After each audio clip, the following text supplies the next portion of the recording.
Welcome to Modern Entrepreneur. Today we have Nick Westergaard. He is the Chief Brand Strategist at Brand Driven Digital. He helps build better brands at organizations of all shapes and sizes, from small businesses to Fortune 500 companies to the President's Job Council. Nick is the author of Get Scrappy, Smarter Digital Marketing for Businesses Big and Small, as well as this book, Brand Now, How to Stand Out in a Crowded, Distracted World. In addition to posting insights on branding and marketing at branddrivendigital.com, he's a contributor to the Harvard Business Review, the host of the popular On Brand podcast. His thoughts have been featured in news sources such as U.S. News and World Report, Entrepreneur, Forbes, Mashable, and more. He also teaches at the University of Iowa Tippie College of Business. Thank you so much for being here. I am happy to be here. So you've been at this for a while. Tell me how long you've been in sort of the marketing and business advice world. 17, 18 years. 18 years. And 11 of that has been on the consulting side of that. And prior to that, I was internal corporate marketing in a couple of different organizations as well. If you could go back and sort of tell your younger self, a piece of advice that would have helped you along the way, what do you think that would be? I was talking with Mitch Joel, who's an author of a book called Control Alt Delete, and in that he talks about kind of the modern work life, and he talks about career squiggles instead of career paths. And I think that especially early on, we feel like there's this linear path that we're supposed to follow, kind of an up and to the right chart. And a lot of times we end up in different places and strange places. And my history, I feel like it all ends up going in the right direction. You stress out about what you major in school, what you study, what that first job is, and how that's going to set this perfect path in motion. And I think that through improvising a lot of that, I've ended up in a place that I'm very happy with, that I don't know if I would have had I prepared exactly for this. So like my background, I studied psychology and theater arts. And I joke now that I teach in the College of Business that I'm spending more time there now than I ever did as a student. But I also think that understanding both the creative side and the social science side is strangely informative for the world of branding and marketing. Don't worry so much about trying to like don't stress about the next step.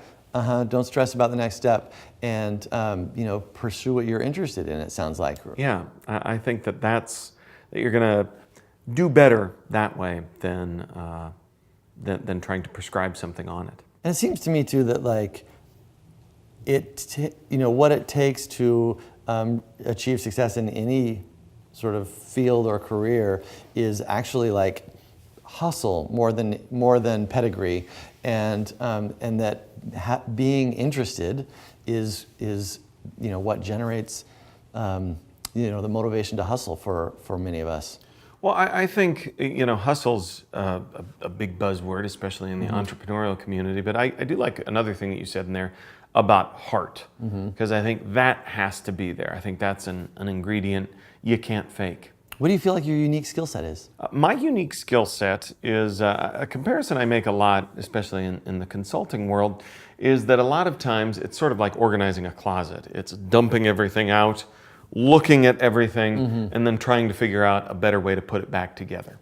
So I am an organized creative person, which I say is probably a skill set I come back to in a lot of different ways, as a writer, as a teacher, and definitely as a consultant, because I follow creative solutions, but I do so with a lot of rigor and organization behind that.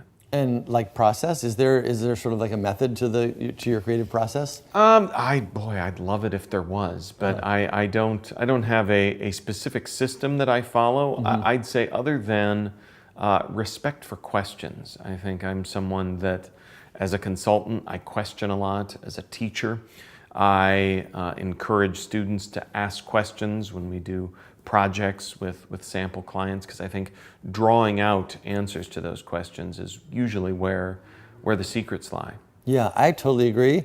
I feel like One of my, I don't usually talk about myself so much on here, but one of my unique skill sets also is about sort of like having the courage to ask questions and maybe look stupid. How do you avoid, you've been at this a long time and you know a lot of stuff and have a lot of experience, which in my experience gets in the way of really being able to ask an authentic question sometimes. How do you avoid sort of the curse of knowledge? Well, that's what's tricky is you're at something for long enough, you can risk kind of getting calcified in your own thinking. So I think that you have to make sure that you stay curious. And I think that that's so key, both in marketing, the specific discipline that I work in, but in business in general at this kind of inflection point where we're seeing so many shifts in a lot of different ways.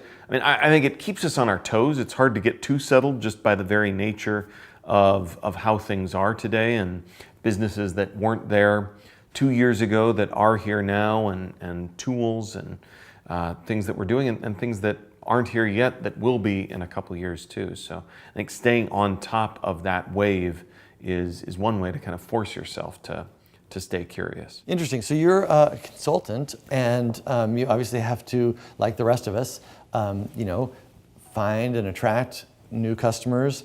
How are you doing that? What is working in your business today to keep growing? Well, I mean, content is huge, especially in the consulting world where you are selling your expertise. And there's no greater tool for giving small doses of your expertise than content, whether that's in the form of blog content. I've been blogging since 2005. I've hosted a podcast for 5 years.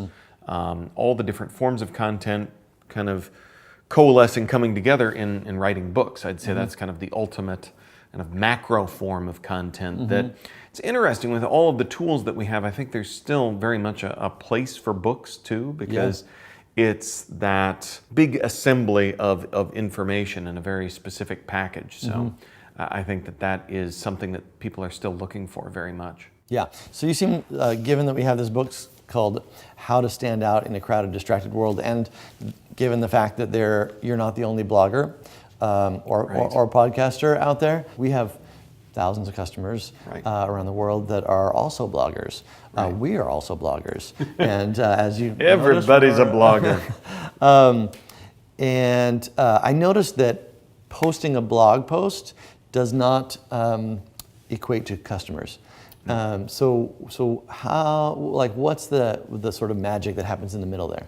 Well, you still have to have some sort of an idea of what your funnel is. You can't just kind of create all this content and leave it out there for the very reason that you noted. So you have to make sure that it is leading people somewhere, that they understand where they can convert, where they can jump in, where they can access a webinar, a consultation, some of these other tools that you have to make sure that you're leading them to with your content.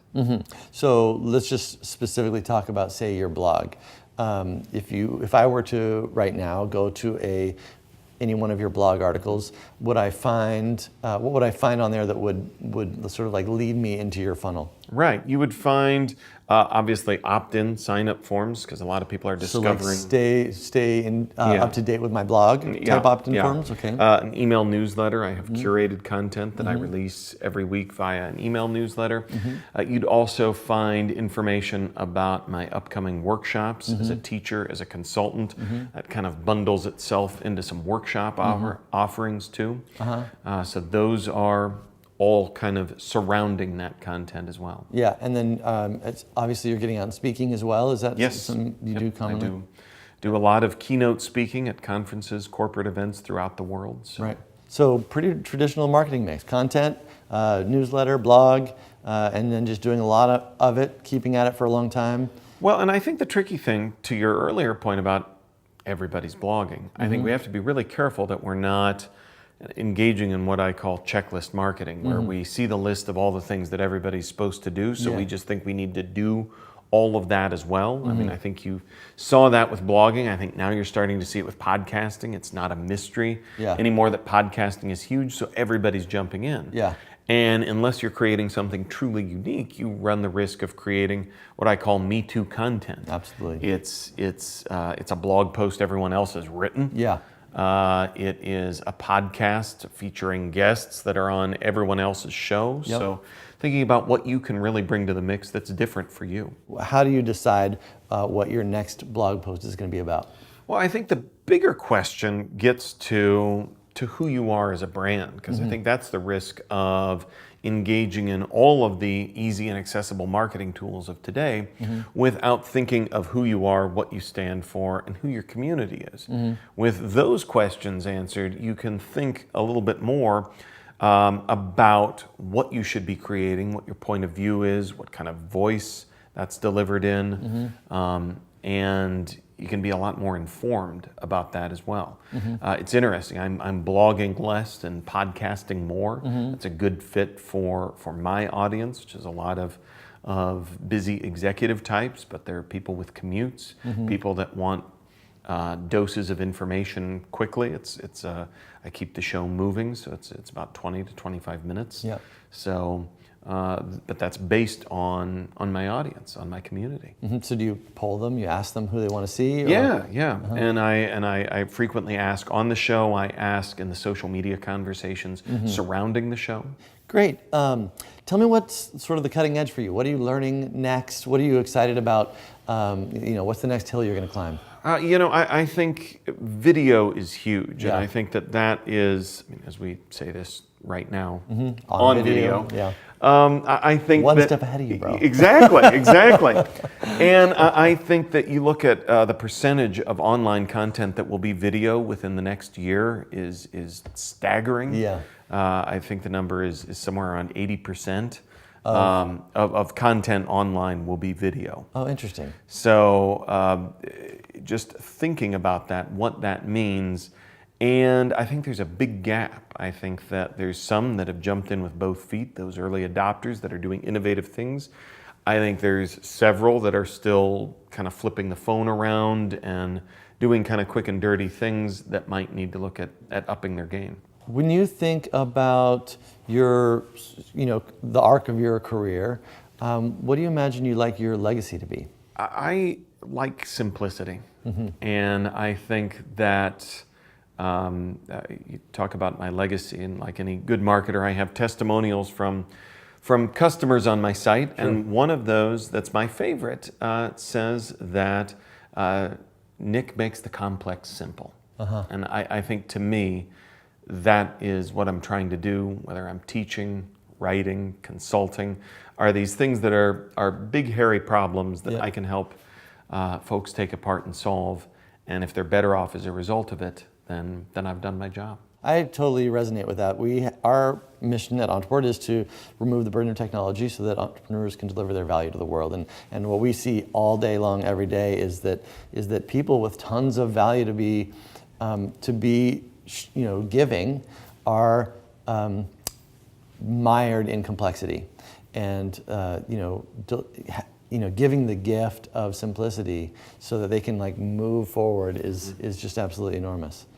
Yeah. So what do you feel like it means to be a modern entrepreneur? I think we've talked about a lot of it, but I think it's very much riding a wave. It feels like today. I think that it's always been tricky to be an entrepreneur. That's nothing unique to this time, all the way back to old time entrepreneurs. I think that it's always been a challenge. It's always been a lot of heart and hustle. But I think right now we're at this inflection point that so many things are changing, so many advances in technology and what customers want and how they want it. I think it is very much riding a wave, and it kind of forces you to stay curious. I mean, we talked about the danger, and I think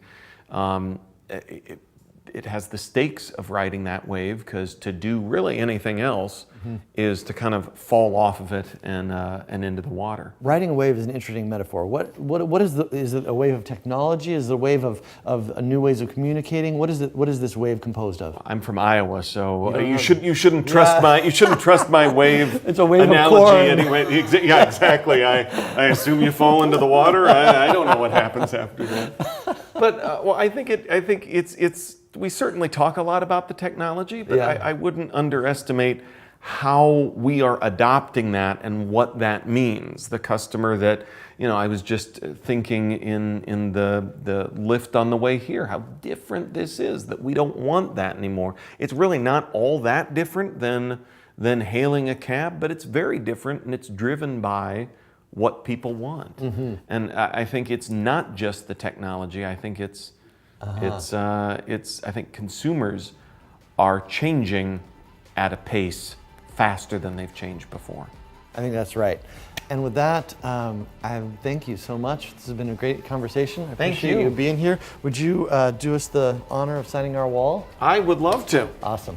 Thanks. Thank you.